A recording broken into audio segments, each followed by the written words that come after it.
तो मेरे भाइयों, ये वीकेंड होने वाला है यूएफसी का फाइट नाइट इवेंट और ये इवेंट होगा कतर में। और अक्सर यही देखा गया है कि यूएफसी के फाइट नाइट्स इवेंट बहुत ज्यादा इंटरेस्टिंग बन चुके हैं कंपेयर टू यूएफसी के मेन इवेंट्स। और पास्ट में अगर देखें फाइट नाइट इवेंट्स के बारे में तो बहुत ज्यादा एंटरटेनमेंट वाली फाइट्स यहाँ पे हुई है और ये इवेंट में भी हमें क्लियर वॉर दिखने मिलेगा। अगर आप मैचअप्स के बारे में बात करें तो मेन इवेंट में यहाँ पे होने वाली है Ian Garry versus Belal Muhammad और Dan Hooker versus Arman Tsarukyan और इलिया टोपुरिया के भाई भी यहाँ पे फाइट करने वाले हैं इस वाले इवेंट में। तो समझते हैं ये फाइट नाइट कैसी जाएगी, इस फाइट की टेक्निकल एनालिसिस क्या होगी, यहाँ पे प्रेडिक्शन कौन जीत सकता है ये भी मैं आपको बताऊंगा मेरे हिसाब से। और दोस्तों एक चीज पे जरूर नजर रखना, एक अपडेट आया है, इलिया टोपुरिया अपने भाई को सपोर्ट करने के लिए ये इवेंट में प्रेजेंट है। उसके साथ साथ पैडी पिंबलेट भी इसी इवेंट में आने वाले हैं और अरमान सारुकियान भी इसी इवेंट में। आपको पता होगा कि इन तीनों फाइटर्स में थ्रीसम चलता रहता है, ये एक दूसरे को बहुत ज्यादा ट्रैश टॉकिंग करते रहते हैं, तो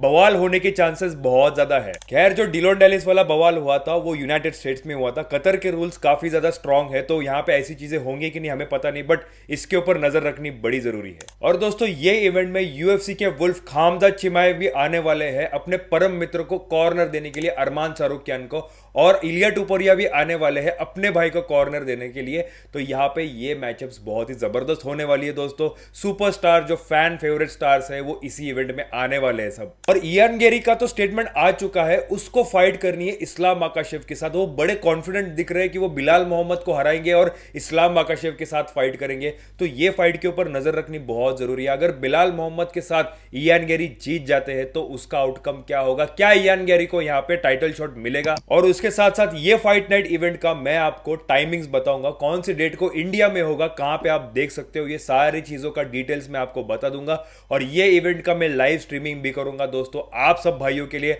आपको अटेंड करना होगा। तो ये सारे टॉपिक्स में कवर करूंगा और वीडियो को हाइप कर देना। और ऐसा ही यूएफसी और कॉम्बैट रिलेटेड अपडेट्स के लिए चैनल को सब्सक्राइब कीजिए, एमएमए फाइट वाला।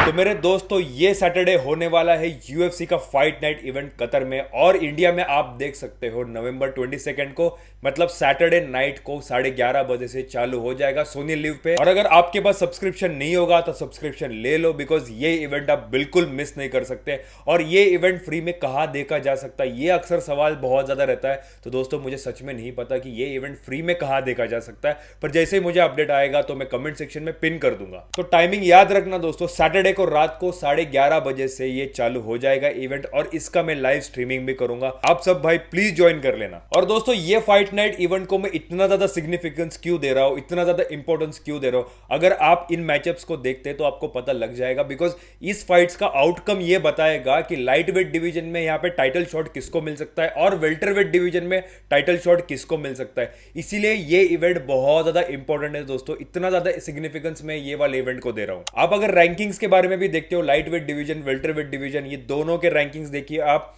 ये बिलाल मोहम्मद, इयान गैरी और वहां पे अरमान सारुकियान, डैन हुकर, ये कितने ज्यादा इंपॉर्टेंस होल्ड करते हैं। और अरमान सारुकियान कब से नंबर 1 कंटेंडर बन चुके हैं लाइट वेट डिवीजन के, पर उनको टाइटल शॉट नहीं मिल रहा था। और वहां पे बिलाल मोहम्मद सेकंड नंबर पे है वेल्टर वेट डिवीजन में, और अगर इयान गैरी उनको बीट कर देते हैं तो वो टॉप 3 में आ जाएंगे। तो कितना ज्यादा सिग्निफिकेंस ये तीनों फाइटर्स होल्ड करते हैं अपने अपने डिविजन्स में, आपको पता लग जाएगा। अब बात करते हैं अरमान सारुकियान वर्सेस डैन हुकर के फाइट के बारे में। ये फाइट होने वाली है लाइट वेट डिवीजन में दोस्तों। और डैन हुकर के बारे में बात करें तो किक बॉक्सर है, मुए थाई के मास्टर है और उनकी स्ट्राइकिंग बहुत ज्यादा स्पेक्टेक्युलर है। और अगर लास्ट की 3 फाइट्स देखोगे तो कितना अच्छा उन्होंने स्ट्राइकिंग लैंड करा था। तो क्या अरमान सारुकियान उनके स्ट्राइकिंग को न्यूट्रलाइज कर पाएंगे? तो मुझे ऐसा लगता है कि डैन हुकर को बहुत सारे एडवांटेजेस है स्ट्राइकिंग में अरमान सारुकियान के साथ। पर आपको तो पता ही होगा अरमान सारुकियान की रेसलिंग और ग्राउंड एंड पाउंड कितना स्ट्रांग है। तो क्या डैन हुकर उस चीज को न्यूट्रलाइज कर पाएंगे? यूजुअली मैं एक चीज देखता हूं कि जो रेसलर और ग्रैपलर होते हैं उनका प्लान ए ही सक्सेसफुल हो जाता है, जैसे इस्लाम माकाशेव को हुआ, खामजा चिमाएव को हुआ।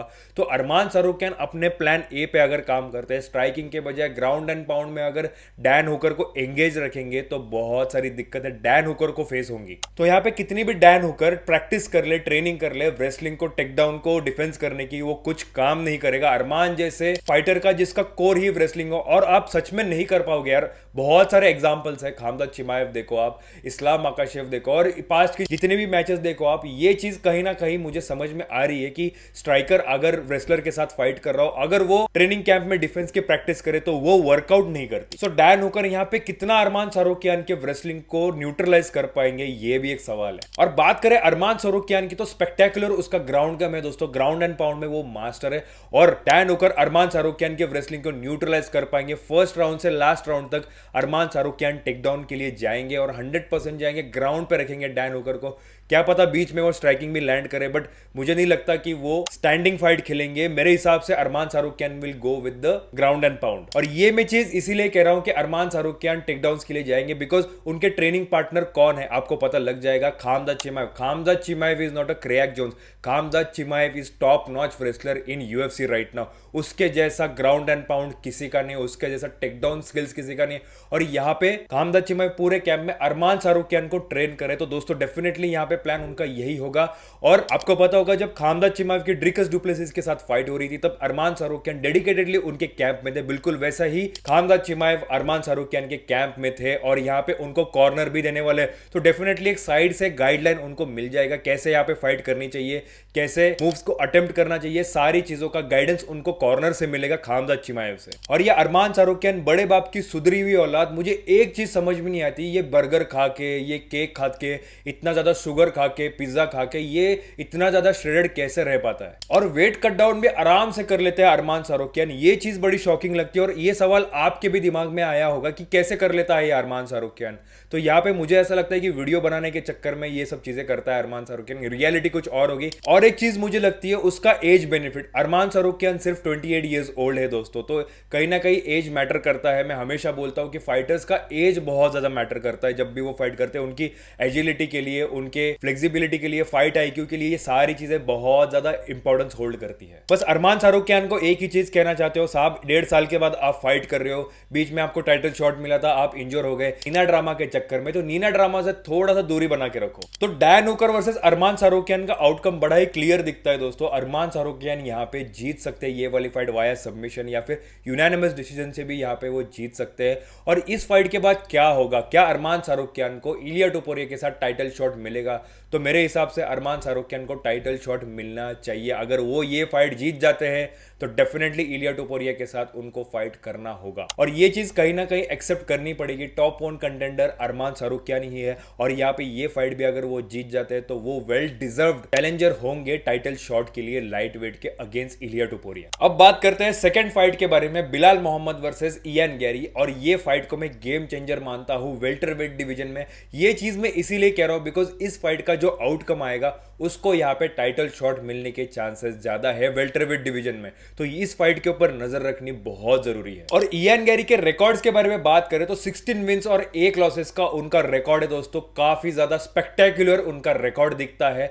और उनके अगर स्ट्राइकिंग के बारे में बात करें तो one of the best striking उनका है और उसके साथ साथ वो जूडो में भी मास्टर है। और इयान गैरी की अगर पास्ट वाली फाइट्स देखते हो तो टेकडाउन डिफेंस काफी फेयर है उनका। और स्ट्राइकिंग के बारे में बात करें तो बिलाल मोहम्मद के साथ अगर कंपेयर करें तो यहाँ पे कोई कंपैरिजन ही नहीं हो सकता because Ian Garry is far better than Belal Muhammad in terms of striking. और मुझे नहीं लगता अगर ये फाइट स्टैंडिंग पे रही तो बिलाल मोहम्मद को कोई भी एडवांटेजेस है, यहाँ पे इयान गैरी उनको वन साइडेडली डोमिनेट कर सकते हैं। और इसका सबसे अच्छा एग्जांपल है Shavkat versus Ian Garry. What a fight man! ये fight Shavkat Rakhmonov versus Ian Garry बहुत ही जबरदस्त फाइट हुई दोस्तों। और ये 19-20 वाली फाइट हुई, बहुत ही टक्कर वाली फाइट हुई। और अगर राउंड्स के बारे में देखते हो तो 3rd राउंड और 5th राउंड यहाँ पे कंप्लीटली डोमिनेट कर चुके थे इयान गैरी शौकत रखमानोव को, सक्सेसफुली न्यूट्रलाइज कर पा रहे थे वो शौकत रखमानोव को। पर यहाँ पे शौकत रखमानोव ने 13 अटेम्प्ट्स करे थे, उसमें से 10 उसने सक्सेसफुल अटेंड करे। तो काफी यहाँ पे शौकत रखमानोव ने ग्राउंड एंड पाउंड करने की कोशिश करी थी, पर इयान गैरी ने हेड, बॉडी और लेग को टारगेट कर पा रहे थे और शौकत रखमानोव को काफी अच्छे डिस्टेंस से स्ट्राइकिंग भी लैंड कर पा रहे थे। तो बिलाल मोहम्मद को काफी सारे डिसएडवांटेजेस मुझे ये वाले फाइट में दिख रहे हैं। और इयान गैरी के पास ऐसे ऐसे वेपन्स है जो बिलाल डिफेंड नहीं कर पाएगा खुद को। तो लोगों को लगता है कि बिलाल मोहम्मद रेसलिंग कर पाता है, उनका ग्राउंड एंड पाउंड बहुत अच्छा है। पर दोस्तों एक चीज कहना चाहता हूं, बिलाल मोहम्मद कोई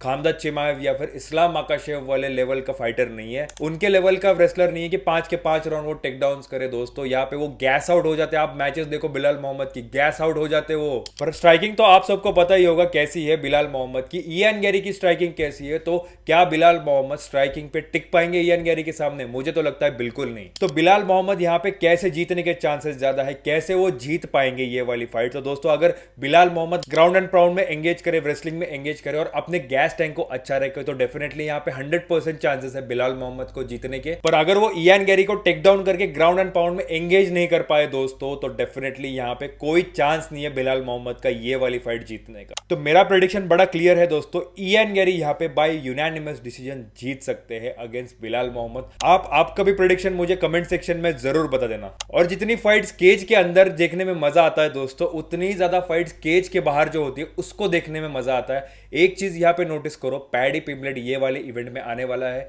इलिया टोपुरिया का भाई इस वाले इवेंट में फाइट करने वाला है। इसका मतलब इलिया टोपुरिया भी इस इवेंट में होगा और उसके साथ साथ अरमान शाहरुखियान भी इसी इवेंट में है। तो कहीं ना कहीं कुछ चीजें ऐसी हो जाएंगी जो देखने में हमें बड़ा मजा आएगा। और मेरी मानो तो ऐसी चीजें होनी चाहिए दोस्तों, बड़ा मजा आता है ये सब चीजें देखने में। और इन तीनों में थ्रीसम होने की चांसेस क्यों ज्यादा है यहाँ पे मैं आपको बताता हूँ। पैडी पिम्बलेट आए दिन कुछ ना कुछ बकते रहते हैं इलिया टोपुरिया के लिए, अरमान शाहरुखियान के लिए भी बोलते रहते हैं। इलिया टोपुरिया यहाँ पे पैडी पिम्बलेट को कुछ ना कुछ बोलते रहते हैं और अरमान शाहरुखियान भी इन दोनों को कुछ ना कुछ बोलते रहते हैं। और ये तीनों भी फाइटर एक ही डिवीजन में फाइट करते हैं जो है लाइट वेट डिवीजन। पर जैसे मैंने बताया यूनाइटेड स्टेट्स में ये सब चलता है, डीलॉन डेनिस को मारा वो सब चलता रहता है। बट ये कतर है दोस्तों, यहाँ पे रूल्स एंड रेगुलेशंस बहुत ज्यादा स्ट्रांग है, रिस्ट्रिक्शंस है काफी सारी चीजों पे। तो यहाँ पे ये सब चीजें होंगी कि नहीं मुझे पता नहीं, बट होंगी तो डेफिनेटली मजा आएगा। तो दोस्तों कमेंट सेक्शन में मुझे जरूर बता देना कि ऐसा अगर क्लेश हो जाता है तो आपको देखने में मजा आएगा कि नहीं। तो ये थे सारे टॉपिक्स और मैं मिलता हूं आपको नए वीडियो में नए अपडेट के साथ। तब तक के लिए मैं आप सबका अलविदा लेता हूं और साहिल साइनिंग ऑफ।